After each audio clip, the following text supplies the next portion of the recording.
Baru setengah jam tadi, Yang Amat Berhormat meneruskan khidmat saya sebagai Menteri Pendidikan Tinggi.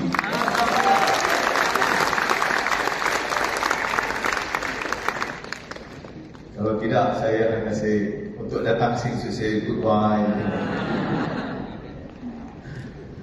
Itulah bila ada perubahan-perubahan kabinet.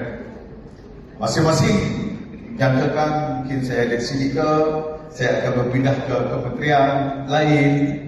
Ya, sebab dulu waktu saya di Foreign Ministry, only 1 year, kemudian terus pergi ke sini dan jangkaan awal mungkin saya berpindah ke kementerian.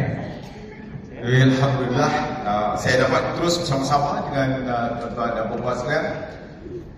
Kerana di hadapan kita sebenarnya ada agenda besar untuk pendidikan tinggi negara.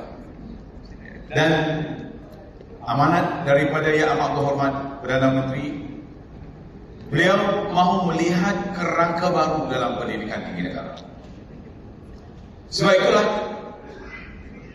2 tahun kita bekerja keras untuk melihat semula apa yang ada di hadapan kita.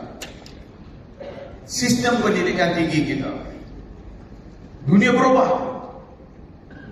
Di hadapan kita dengan disiplin-disiplin baru.